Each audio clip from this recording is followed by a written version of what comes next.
Niat mau memberi sesuatu pada orang. Dilambatin dikit aja. Dilambatin dikit. Ah, besok aja. Nah, udah mulai menunda tuh. Nah, perhatikan.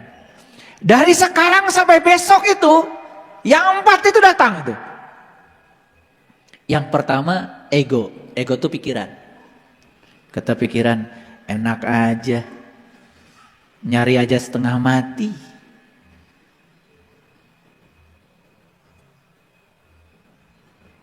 Mendingan dipakai saya. Udah deh. Cukup? Gak cukup. Datang yang kedua apa? Keserakahan. Rasa memiliki ingin lebih dari yang ada. Muncul itu? Ayo praktekan. Ini saya bicara pengalaman. Berikutnya yang datang lagi apa? Takut kekurangan. Kalau saya berikan ini gimana saya ya? Mulai itu datang. Dan yang luar biasa itu adalah takut kehilangan yang kita miliki. 4 itu cukup nggak untuk menghentikan niat tadi? Cukup? Akhirnya besok jadi memberi. Jadi, atuh. Terjadi. Nah, saya kasih tahu. Sudah ada niat baik, mau berbagi, mulai direcokin yang 4 tadi. Saya kasih tahu ilmunya. Tarik nafas dalam-dalam. Tahan. Buang perlahan. Tarik lagi nafas dalam-dalam. Tahan. Buang perlahan. Tarik lagi nafas dalam-dalam.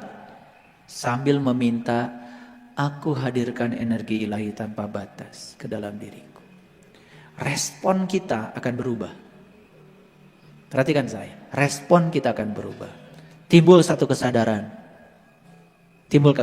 Entah apa kesadaran itu. Yang jelas kesadaran itu respon yang berubah dari yang 4 tadi. Kita mulai memiliki kekuatan untuk memberi lagi. Dan buru-buru lakukan. Dan itu tidak lagi. Itu. Ya.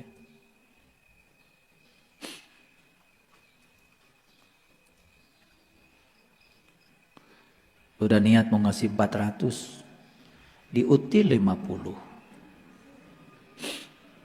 Kagok atuh. Diutil lagi 50. Tungtung nama 50. Itu karena yang 4 mulai ngerecokin. Sok. Kalau nggak percaya sama saya, benar gak yang 4 itu datang? 1 apa? Ego. Ego itu diri palsu. Si pikiran mulai terjebak benar salah. Pikiran mulai sibuk dengan baik buruk. Udah mulai. Yang kedua yang akan datang adalah keserakahan. Ingin memiliki lebih. Dan yang ketiga adalah takut kekurangan. Ayo. Buktikan. Dan yang keempat lebih dalam lagi adalah takut kehilangan. Sudah terjadi? Terjadi. Gimana caranya? Cara melatihnya sederhana. Supaya mendapatkan kelapangan tadi itu gak cukup sebetulnya. Gak cukup ayat tadi cuman alam nashrah laka sadrak. Bukankah kami telah memberikan kelapangan padamu? Ayat itu tidak akan cukup. Tidak akan cukup menyadarkan kalian kalau saya gak buka rahasianya. Coba kalau saya bacakan tadi, bukankah kami telah melapangkan kesadaranmu? Apa yang didapat dari kajian kita hari ini? Apa? Gak dapat. Paling juga nanti sholat, oh tadi dibaca alam nasroh. Nanti kalau sholat saya mau baca alam nasroh aja. Dibaca lagi, alam nasroh laka sadrak. Gak ada energinya. Tapi begitu kita sadar bahwa sesungguhnya setiap kita memberi, sesungguhnya itu adalah pemberiannya.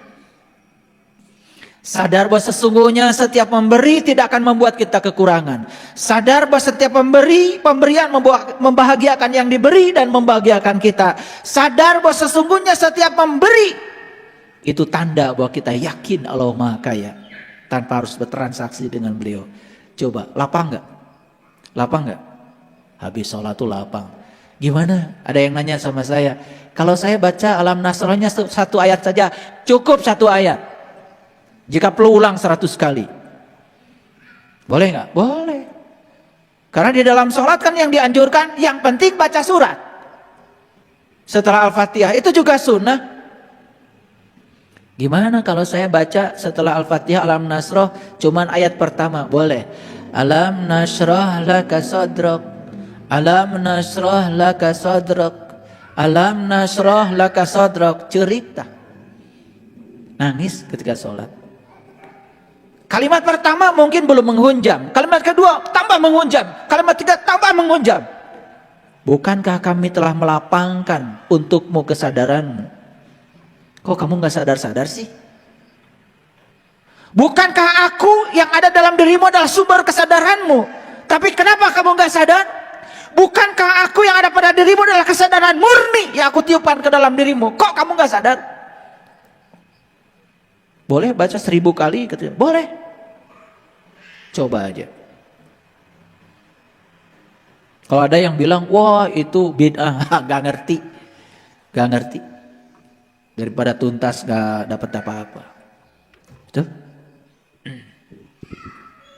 Satu, untuk melapangkan kesadaran itu apa tadi? Berbagi. Dua, mengungkapkan cinta. Latihannya apa? Latihannya sederhana. Latihan menyayangi. Latihan menghargai. Latihan, menyayangi itu harus latihan. Harus latihan. Yang kedua latihannya apa? Tadi menyayangi, menghargai. Belajar coba. Belajar. Yang kedua latihannya apa? Coba belajar mengantisipasi kebutuhan orang lain sebelum mereka meminta. Belajar mengantisipasi kebutuhan orang lain sebelum mereka meminta. Jadi kalau ada tamu datang ke rumah, nggak usah mereka minta makan. Antisipasi oleh kita. Kayaknya nih jam segini dia belum sarapan tuh dari rumahnya karena kepagian. Antisipasi coba kebutuhannya. Tapi itu harus terus menerus dilatih. Jadi ada juga saya datang ke rumah kalian, salah satu bukan kalian ya. Itu dari pagi ngobrol sampai malam. Air pun gak keluar itu. Disuguhi obrolan aja terus. Coba belajar mengantisipasi kebutuhan orang lain tanpa mereka meminta.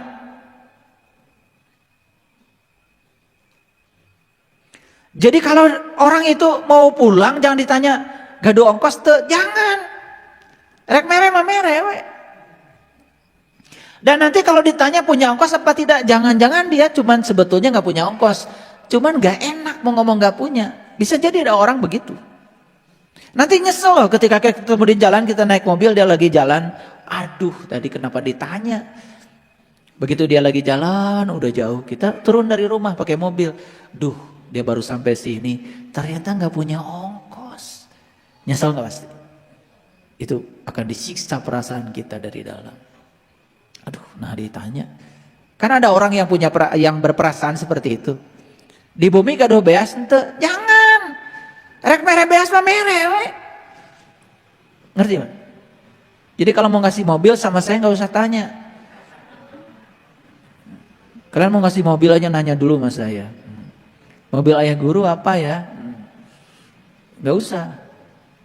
Kalau mau nanya yang belum punya merek apa? Boleh. Jadi kalau mau ngasih jangan pakai nanya, nggak usah. Ngasih aja. Jadi kalau mau ngasih sarapan pagi nggak usah ditanya, toh sarapan tacan, nggak usah. Siapaan aja sarapannya. Demi singgah sarapan kupat tahu ge sok di suguhan lengkung raos mah. Nggak ada kul deui. Nggak apa-apa tuh kan kebahagiaan. Itu. Inilah saya kasih tahu lah. Jangan banyak basa-basi kalau ingin berbagi. Ya, banyak basa-basi itu ujungnya jadi basi. Nah, kalau hati sudah mengatakan bantu, ada dorongan dari dalam, jangan dilarang. itu pasti keberkahan itu. Jadi kalau hati bilang, udah ada dorongan, bantu, kasih. Dan itu dorongan bukan dari sini lagi, dari sini, aduh itu mah udah jelas berkah. Dan kalau kalian gak melakukan itu, kalian sedang menunda keberkahan Tuhan. Jadi ternyata Allah itu ya mau ngasih sesuatu juga ada trik-triknya itu. Coba dulu kata Allah didatangkan orang ke rumah kita. Kemudian ada dorongan dari sini, sudah dorongan dari Allah sebetulnya, tapi kita tidak melakukan. Geus we cek Allah teh. Sakitu rezekina. Paham? Paham apa tidak? Oke, baik. Sekarang kita lanjut dulu deh ayat yang kedua. Karena komputernya mati. Jadi silakan lihat HP aja. Baru ayat pertama kan? Alam nasroh laka sadro. Ulangi lagi artinya apa? Bukankah kami telah melapangkan kesadaranmu? Sudah sekarang dilapangkan? Sudah nggak dilapangkan? Ini sedang dilapangkan ini. Sedang dilapangkan. Kesadaranmu sedang dilapangkan. Sudah bilang. Sudah. Jadi keluar dari sini tolong. Kelapangan dada ini jangan disempitkan lagi. Karena sekarang sudah dilapangkan. Sudah dikasih pengertian. Ya. Tadi pagi saya nulis satu artikel. Udah baca belum? Di WA Group. Ya. Tentang menyerahkan apa yang ada. Sebenarnya intinya apa? Hidup bukan dengan apa yang seharusnya, tapi hidup dengan apa yang ada. Itu udah saya sampaikan. Itu juga bisa meluaskan. Yang keempat, cobalah kalau kita sekarang ini sudah mengalami rutinitas. Misalkan sholat udah rutin, tahajud sudah rutin, bangun malam sudah rutin, ngaji sudah rutin. Coba dicek. Apakah rutinitas itu memberikan kesadaran baru atau kepuasan pada kita atau tidak? Kalau itu tidak, kalian sedang buang-buang waktu.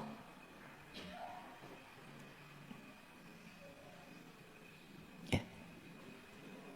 Nanti harus latihan deh. Akhirnya sekarang ini kan kita dijebak oleh pikiran kita. Pokoknya zuhur 4 rakaat, asar 4 rakaat, gitu. Rakaat mana yang membuat kita jadi sadar kita pun nggak tahu. Karena yang dibaca juga nggak sadar kan, betul? Mulai dari takbir sampai salam itu nggak sadar. Pokoknya alhamdulillah geus beres sholat. Nah kalau itu terjadi, tolong diperiksa. Kalau itu terjadi sebetulnya kita sedang buang-buang waktu. Cobalah, saya bukan ngajarkan ini ya. Cobalah sesekali sholat itu tidak usah cepat-cepat, gitu, dinikmati, ya.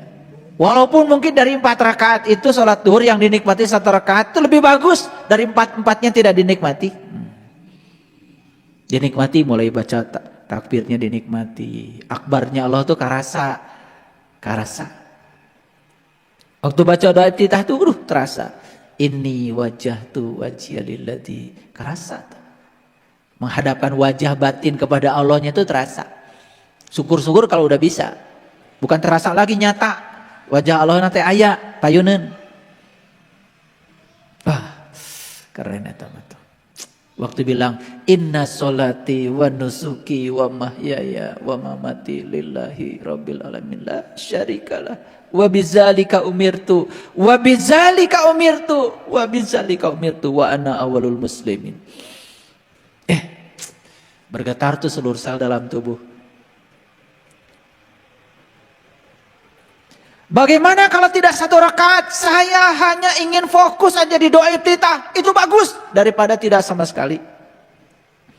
Rek domen teh doa iftitah nawe. Allahu akbar. Allahu akbar kabira. Walhamdulillahi katsira.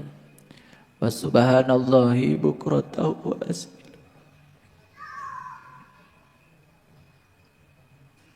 Tahu artinya kan?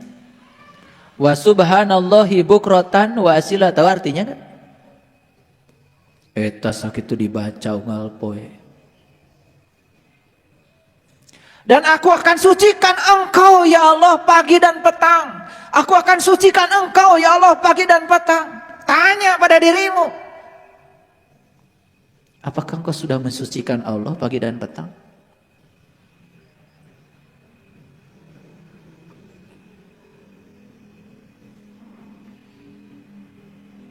Gimana cara menyucikan Allah? Sudah tahu caranya? Allah itu gak perlu disucikan, dia udah maha suci. Yang perlu disucikan itu adalah dirimu, jiwa-jiwa yang ada dalam dirimu. Gimana cara menyucikannya? Tenggelamkan jiwamu itu yang namanya nur insan itu pada Nurullah dan Nur Muhammad. Makanya harus tahu cara meniti ke dalam diri, minimal pagi dan petang. Jadi tidak mungkin piring bisa disucikan kalau tidak ditenggelamkan dalam air.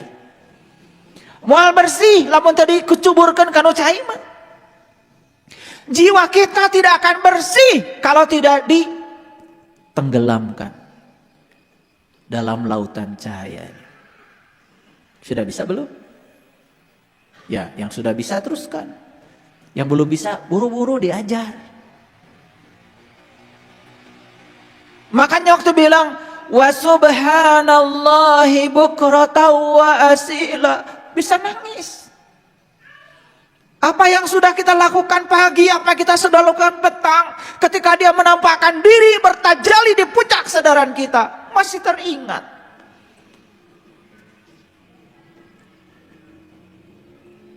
Itu baru sampai situ aja udah nangis. Baru Allahu Akbar kabira walhamdulillahi katsira wa subhanallahi bukratan wa asila. Aduh, itu aja udah berat. Apalagi kalimat berikutnya, inni wajjahtu wajhiya lilladzi fataras samawati wal ardh hanifa wa ma ana minal musyrikin. Aduh, itu pengakuan yang luar biasa. Sesungguhnya aku bukan orang-orang yang musyrik lagi ya Allah. Aku tidak menduakan engkau lagi ya Allah. Malu ya habis sholat. Masih mencemaskan rezeki. Masih mengkhawatirkan hari esok. Masih takut kekurangan. Padahal baru aja bilang, wa ma ana minal musyrikin, abdi masanes jalmi musyrik deui ya Allah, tidak menduakan engkau, tidak selingkuh lagi kepadamu, hanya engkau tujuanku ya Allah, hanya engkau, aku yakin kehadiranmu sudah cukup bagiku, tapi masih ragu-ragu. Kacau sholatnya kayak gitu. Tambah lagi, lebih kacau lagi.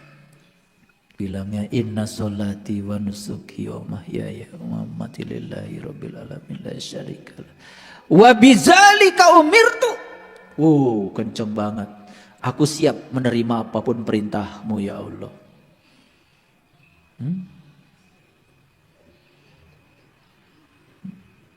Itulah hidup apa adanya itu sebetulnya menerima perintahnya dengan tulus.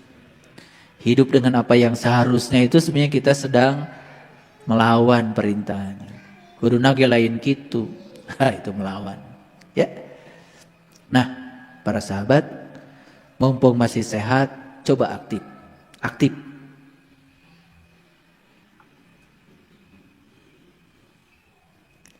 Karena nanti begitu kita sudah tidak seperti sekarang lagi, kepasipan itu akan membuat kita semakin cepat untuk menua. Makanya saya sering mengatakan mumpung masih ada waktu, mumpung masih ada waktu. Karena Nabi Muhammad mengajarkan jagalah mudamu sebelum datang masa tuamu. Kan gitu. Jadi artinya bukan terus harus muda, bukan, tetapi maksudnya ya jagalah mudamu sebelum datang masa tuamu itu, mumpung masih bisa melakukan sesuatu, lakukanlah sekarang. Mumpung masih diberi kesempatan untuk bisa nembah jati pagi petang, lakukanlah sekarang. Mumpung masih ada waktu. Mumpung masih sehat. Kan jagalah sehatmu sebelum datang masa sakitmu. Dan jagalah masa kuatmu sebelum datang masa lemahmu. Jagalah hidupmu sebelum datang masa matimu. Keren banget itu pepatah Rasul itu.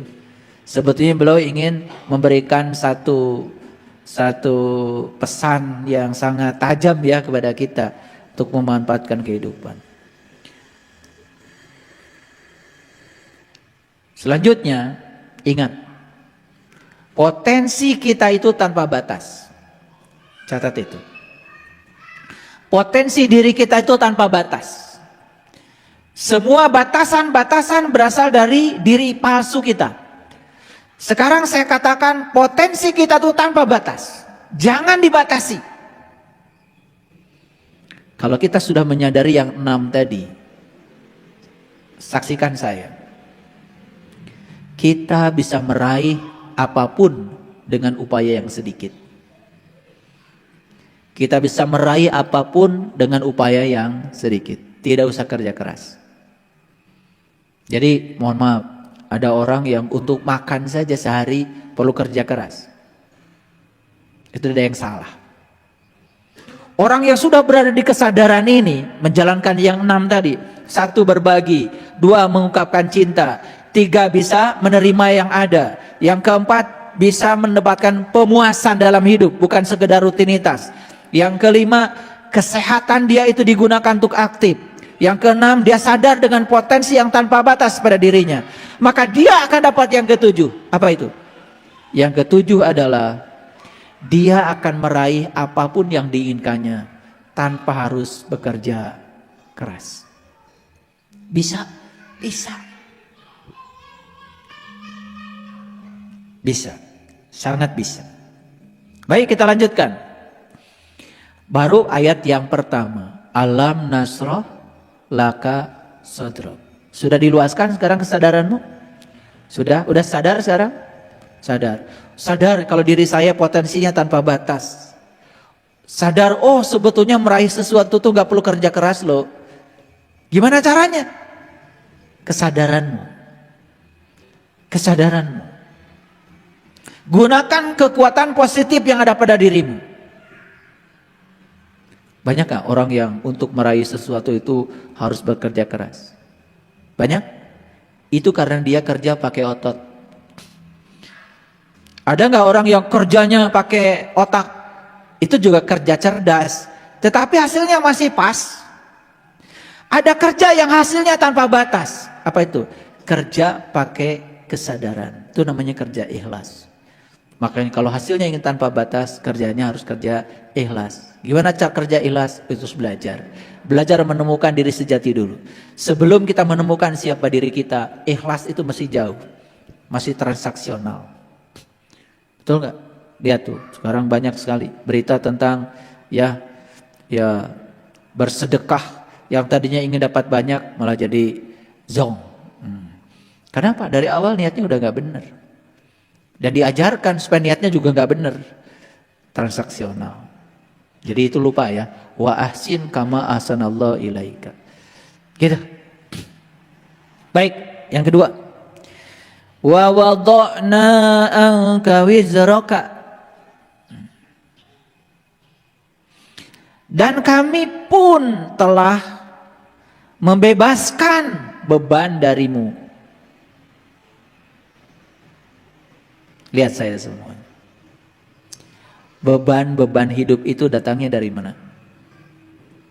Dari mana? Dari pikiran. Silahkan kau percaya dirimu sebagai pikiran, bebanmu akan semakin berat. Tapi begitu kita jadi penonton bagi pikiran. Masih ingat lagu saya kemarin kan? Ya. Kabut. Sengajakah engkau mewakili pikiranku? Kabut itu ada putih, ada hitam. Dua-duanya juga menghalangi matahari. Ingat, diriku bukan kabut putih, bukan kabut hitam. Diriku yang sebenarnya adalah langit biru. Aku menerima yang putih, aku menerima yang hitam. Karena aku bukan kabut. Aku adalah langit biru. Berarti kalau aku langit biru, aku bukan pikiran. Aku adalah kesadaran. Aku adalah pemerhati bagi pikiran. Coba. Makanya kan lagu itu keren banget. Ya. Kabut, sengajakah engkau mewakili pikiranku? Pekat, hitam berarak mengelilingi matahari. Jadi begitu kita jadi kabut, ya sudah.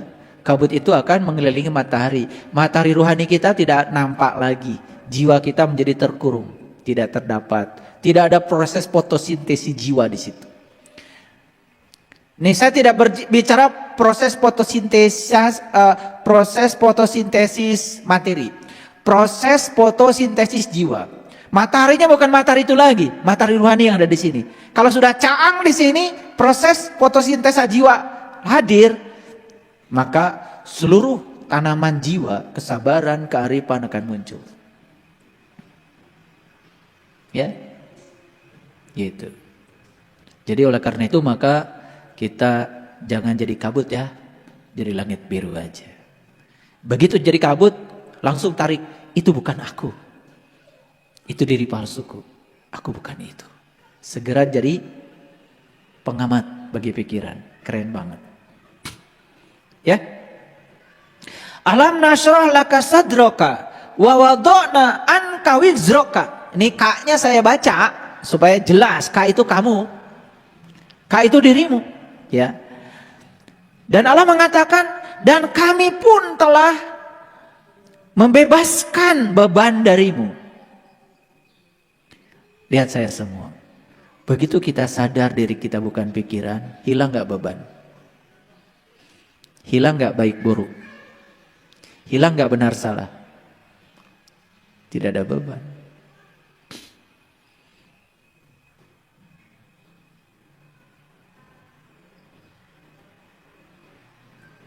Jadi sekarang saya ulangi lagi, beban berasal dari apa?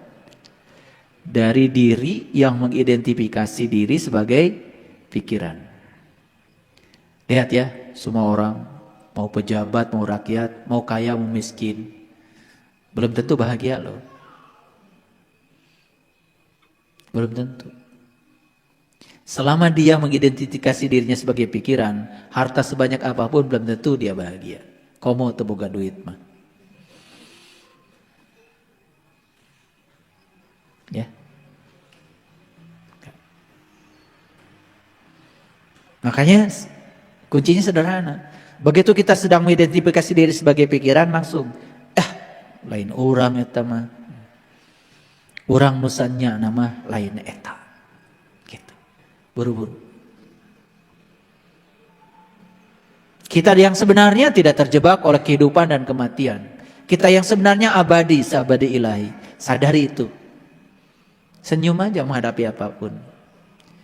Tidak ada yang menakutkan. Ini udah tingkat tinggi nih ngaji. Ya. Berikutnya apa? Allazi an qadadah rok. Itulah yang membuat kamu selama ini terbebani punggungmu. Ini udah pada bengkok-bengkok nih punggungnya. Karena semua jadi beban. Hidup yang 5 hari kerja keras.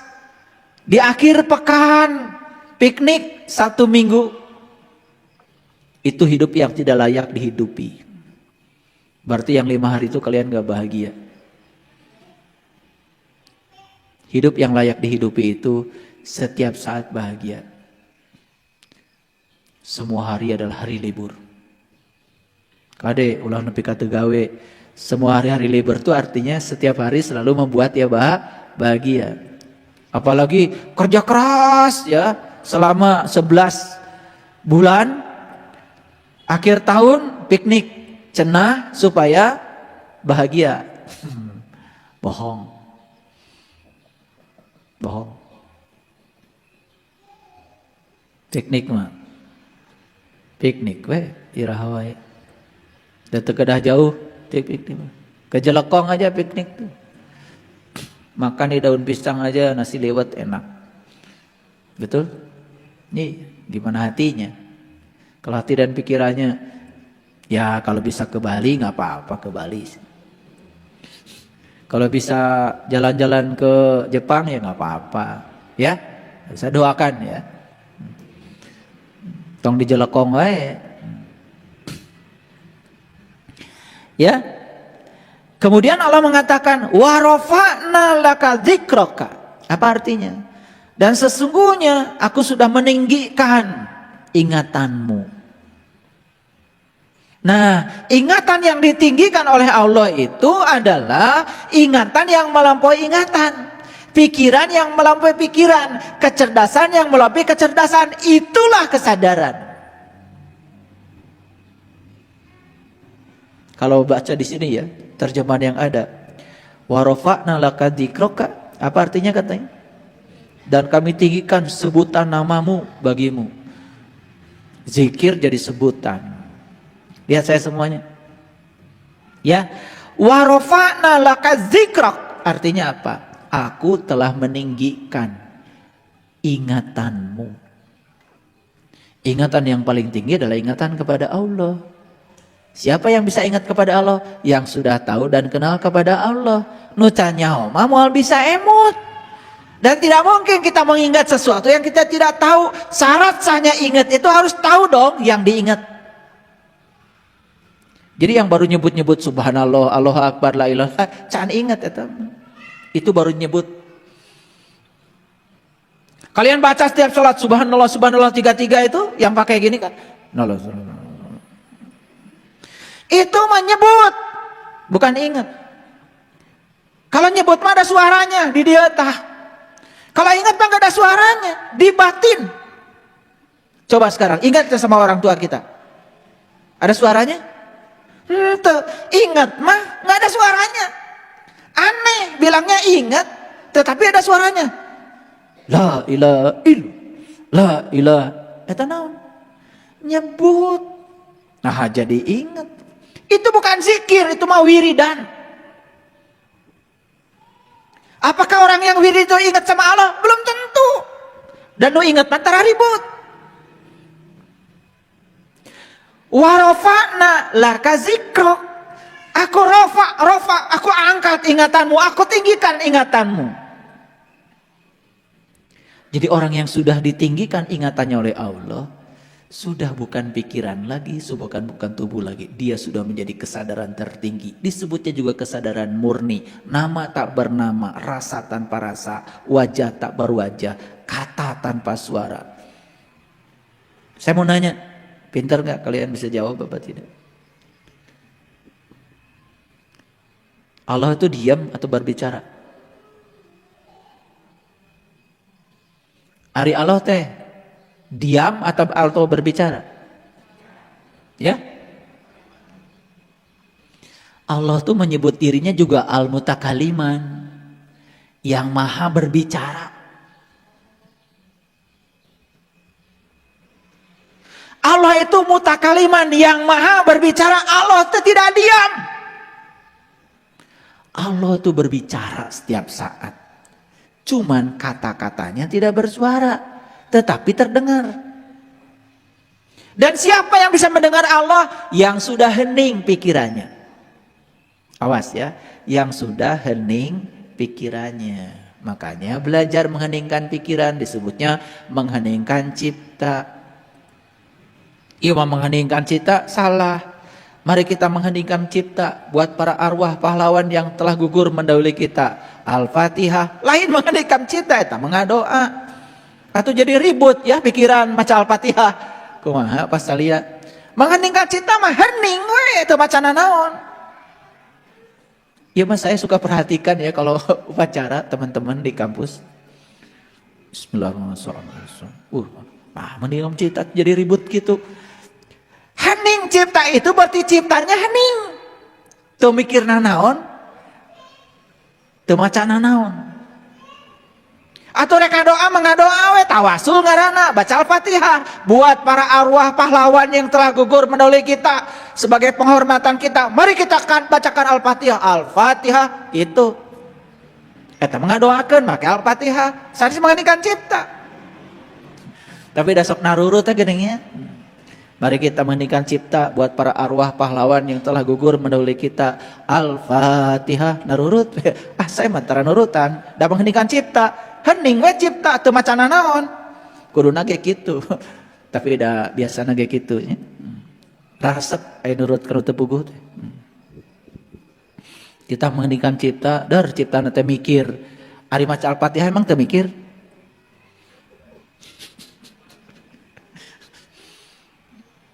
ya banyak dagelannya di dunia ini luar biasa.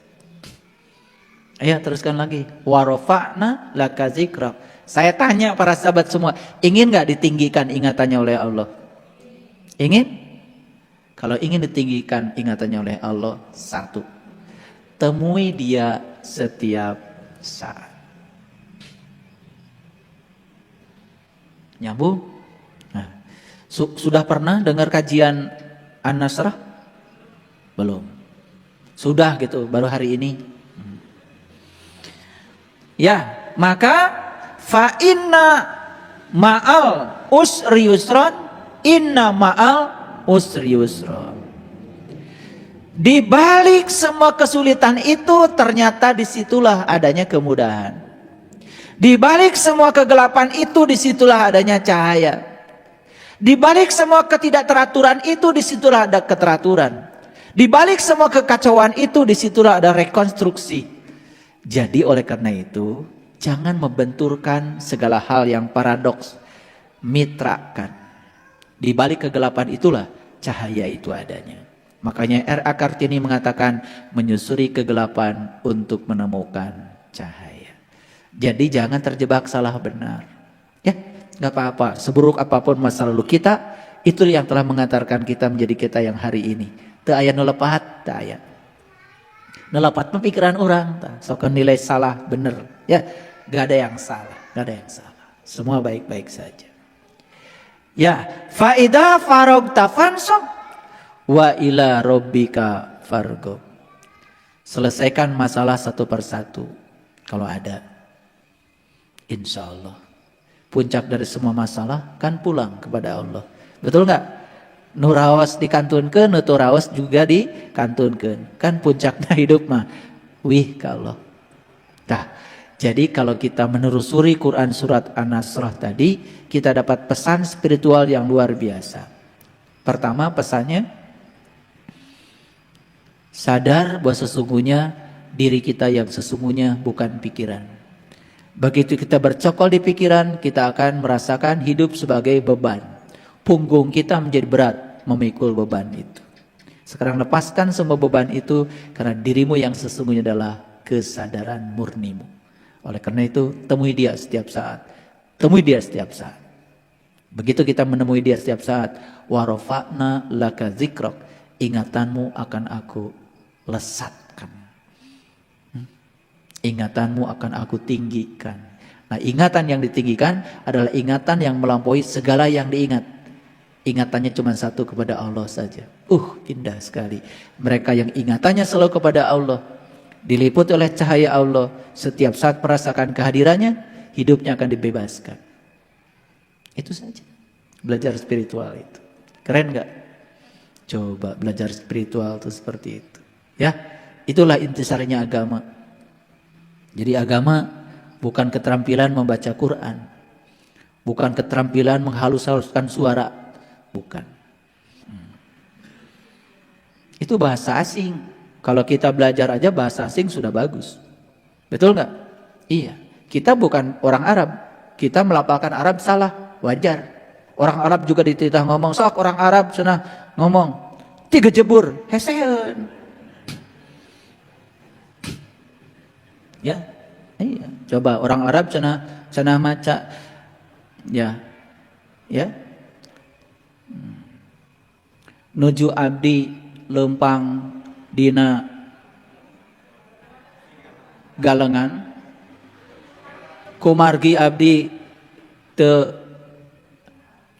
biasa lempang di galengan, abdi tiga jebur heseen. Betul nggak? Heseen. Jadi kalau ada orang lain belajar bahasa kita salah, wajar. Kita juga belajar bahasa orang lain salah, wajar. Jangan percaya yang nakut-nakutin.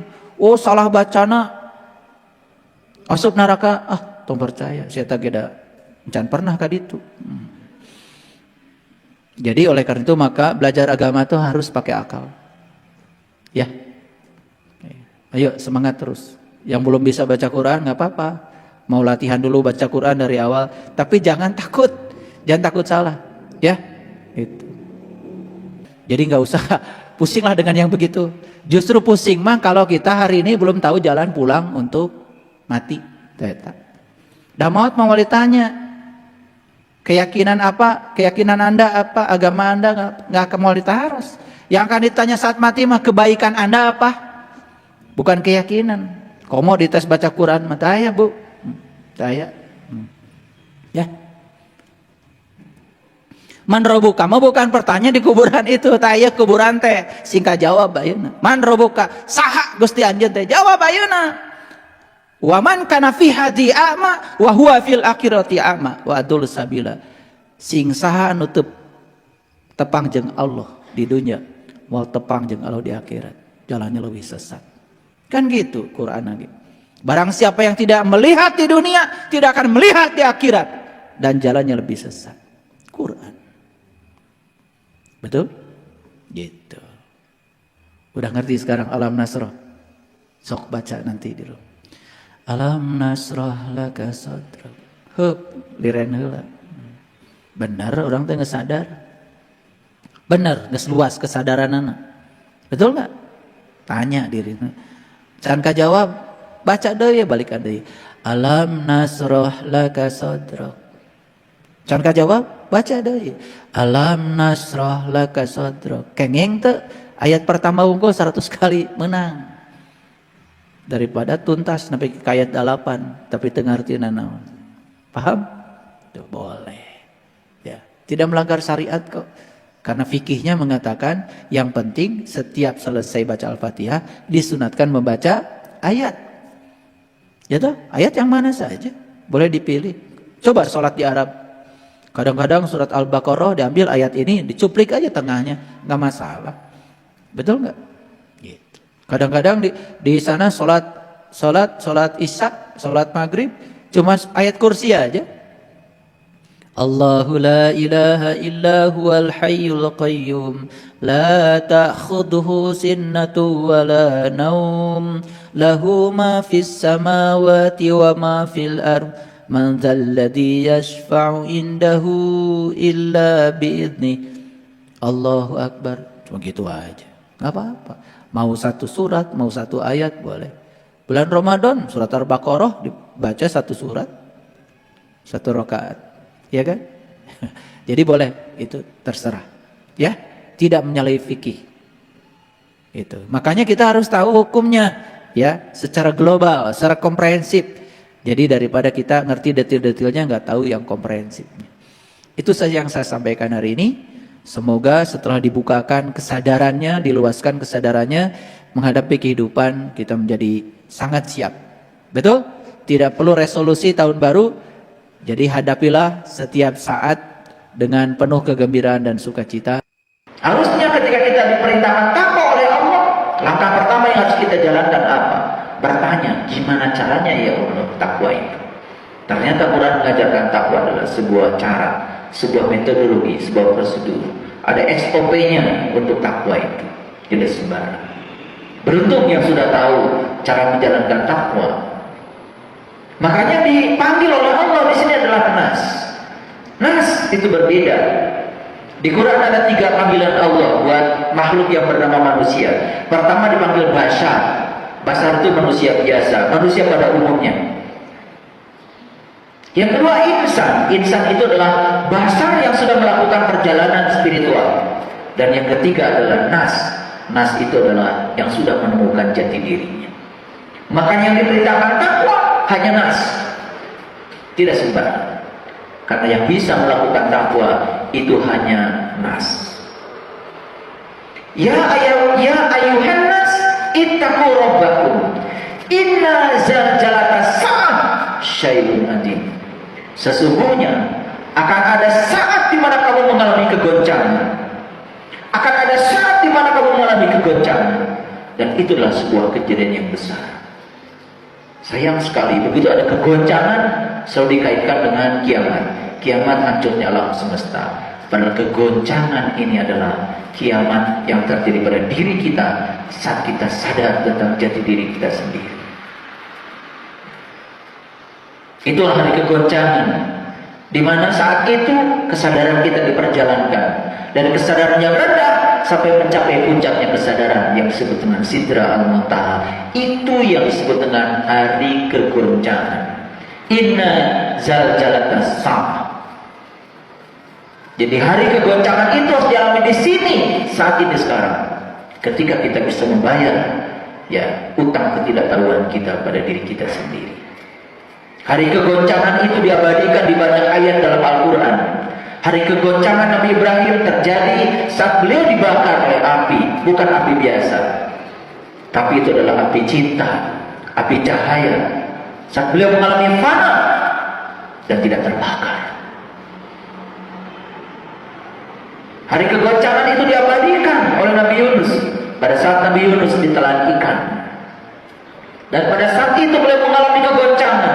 Begitu ditelan ikan, tidak mendengar, tidak melihat, tidak bernapas, tidak bicara, mati saat jeroning urip. Saat itu apa yang beliau katakan? La ilaha illa anta inni kuntu minadh dhalimin. La ilaha illa anta, itu tauhid level yang sangat luar biasa. Di atas la ilaha illallah.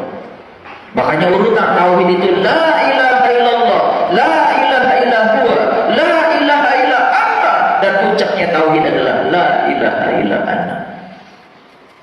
Dan beruntung mereka yang sudah bisa manunggal bersama Tuhannya.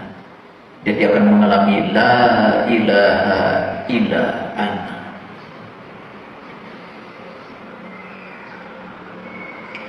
Ya ayuhan nas ittaqu rabbakum inna zalzalatas sa'ah syai'un adim.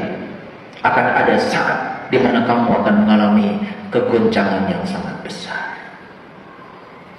Nabi Musa mengalami kegoncangan yang sangat besar. Kapan itu terjadi? Saat beliau minta berjumpa dengan Tuhan.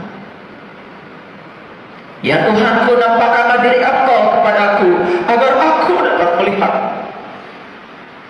Engkau tidak akan sanggup melihatku, wahai Musa, tapi lihatlah ke puncak kesadaranmu, lihatlah ke dalam dirimu.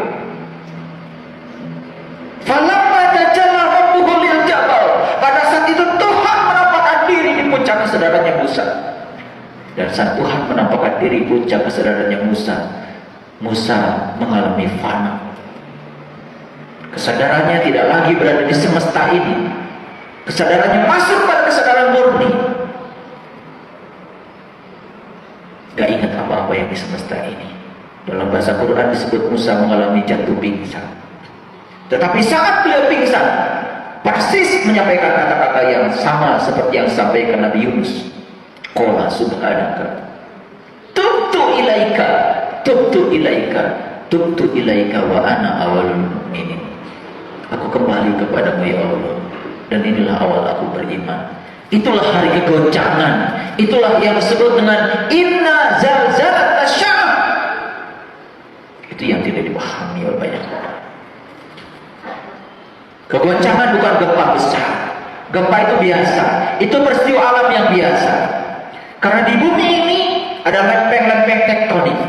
Seluruh lempeng tektonik itu berenang dalam cairan. Dan ketika ada peningkatan suhu di bawah bumi, apa yang terjadi?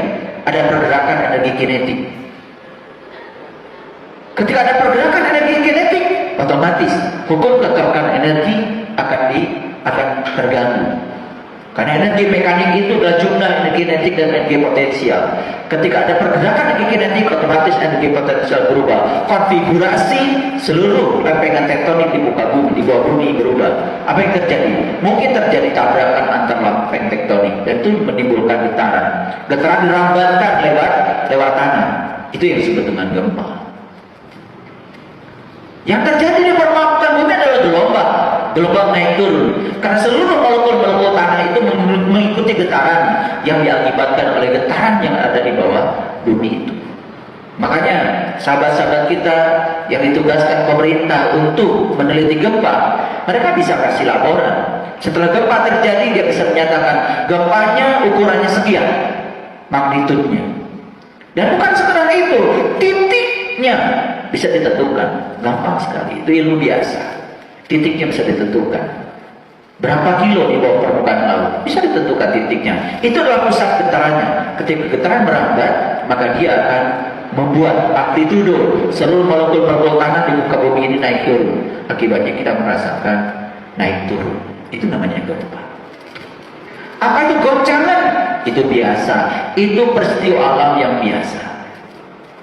Dan Quran tidak cerita gempa, tidak cerita kegoncangan yang sangat besar. Hari kebangkitan dalam diri saat kita bisa tahu jati diri kita yang sesungguhnya.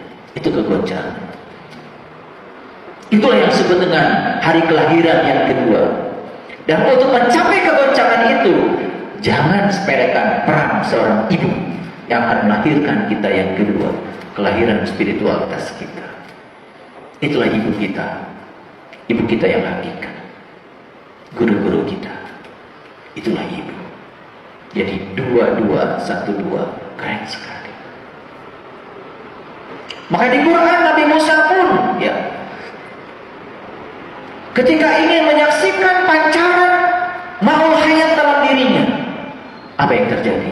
Diperintahkan Nabi Musa untuk memukul batu. Pukullah batu itu, hai Musa. Maka terpancarlah 12 mata air.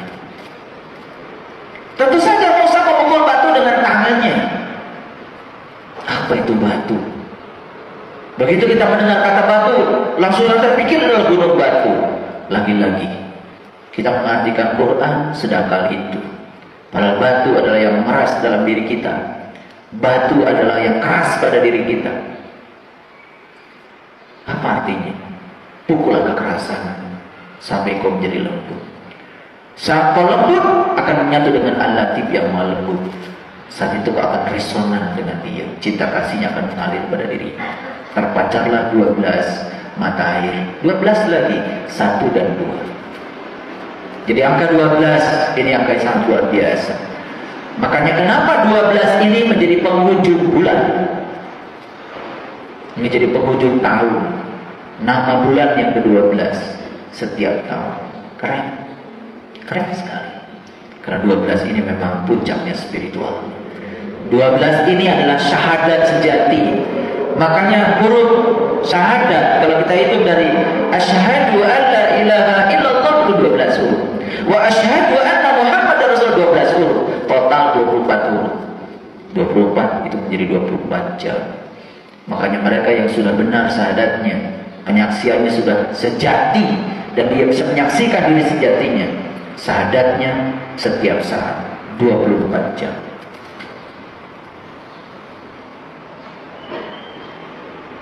Itu. Nah, kalau kita lihat ayat yang selanjutnya, mohon maaf ini saya potong dulu ya, karena saya tidak punya waktu ya untuk menjelaskan semuanya. Ya. Tapi saya jelaskan sedikit saja ya. Pada hari kamu melihat kegoncangan itu, yauma tarawunaha, pada hari ketika melihat kegoncangan itu, lalailah semua wanita yang menyusui anaknya dari anak yang disusuinya. Gugurlah kandungan segala wanita yang hamil. Dan kamu lihat manusia dalam keadaan mabuk, padahal sebenarnya mereka tidak mabuk, akan tetapi azab Allah itu sangat keras. Jadi hari kegoncangan itu manusia menjadi tidak ingat lagi Seorang ibu tidak ingat lagi anak yang disusuinya.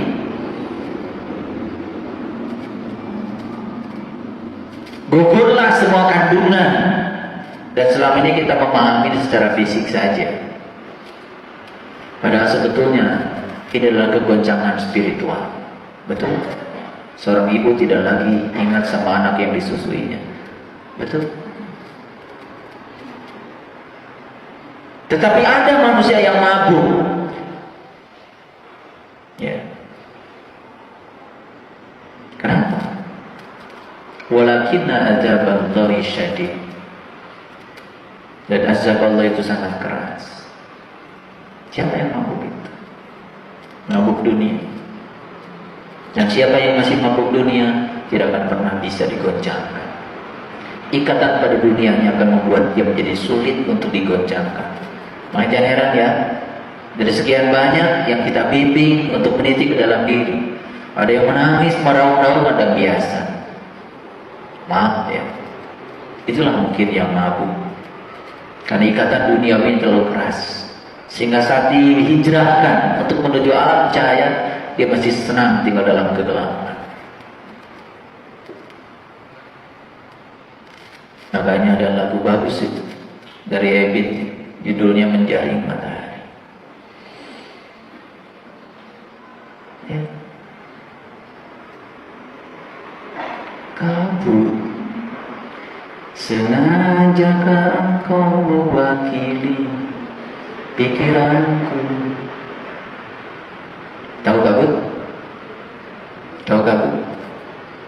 Kabut itu cuma dua, ada yang putih, ada yang hitam. Ya, hitam putih itu yang mewakili pikiran. Karena pikiran itu memang selalu senangnya hitam putih. Lihat mereka-mereka yang masih mengidentifikasi sebagai pikiran, hidupnya hitam putih. Yang masih terjebak oleh benar dan salah, sulit untuk digoncangkan. Yang masih terikat pada dualitas, sulit untuk digoncangkan. Yang masih terjebak oleh baik buruk, sulit untuk digoncangkan. Kalau untuk memasuki kegoncangan itu syaratnya cuma satu, harus witir, harus ganjil, nggak boleh genap lagi. Lihat wajah-wajah manusia yang masih dijebak oleh dualitas, mengerikan, kayak uga-uga. Lihat orang-orang yang sudah lepas dari jebakan dualitas, lihat wajahnya penuh dengan kedamaian, ketenangan. Ada orang baik, dia baik sama orang itu. Ada orang jahat pada dia, tetap baik pada orang itu. Tidak terpengaruh. Makanya dalam ajaran Tantra, ya kabut ini menjadi lambang pikiran. Saya nggak tahu Bapak Ebit juga belajar Tantra kayaknya. Karena di kata-kata yang pertama beliau mengatakan kabut, sengajakah engkau mewakili pikiranku?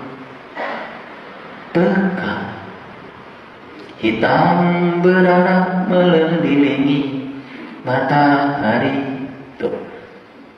Jadi begitu pekat kabutnya, hitam berarak mengelilingi matahari. Lalu sang mata ruhani tidak bisa menyentuh lagi pikirannya, tidak sampai ke situ. Karena apa? Terhalang oleh kabut yang hitam itu. Ya, keren tuh lagu itu. Kalau dengar lagu itu dengan kesadaran, coba dengan kesadaran. Kabut, sengajakah engkau mewakili pikiranku? Pekat hitam berarak mengelilingi matahari. Aku dan semua yang ada di sekelilingku merangkak menggapai dalam gelap.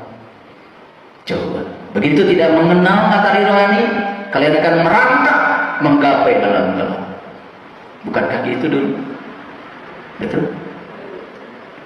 Mendung, benarkah pertanda akan segera turun hujan deras, agar semua basah yang ada di muka bumi.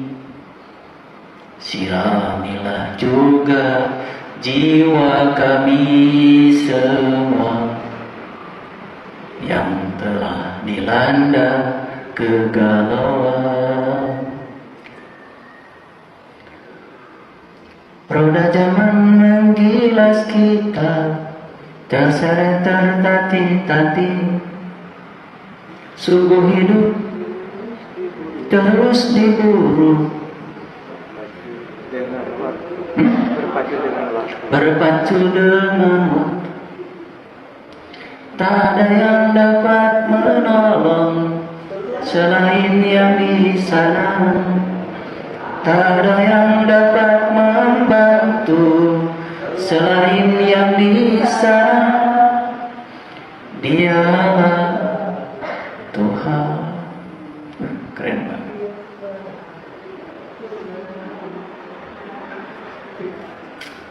Makanya lagunya Menjaring Matahari. Padahal di lagu itu tidak ada kata menjaring mataharinya, tetapi menjaring matahari pada hakikatnya adalah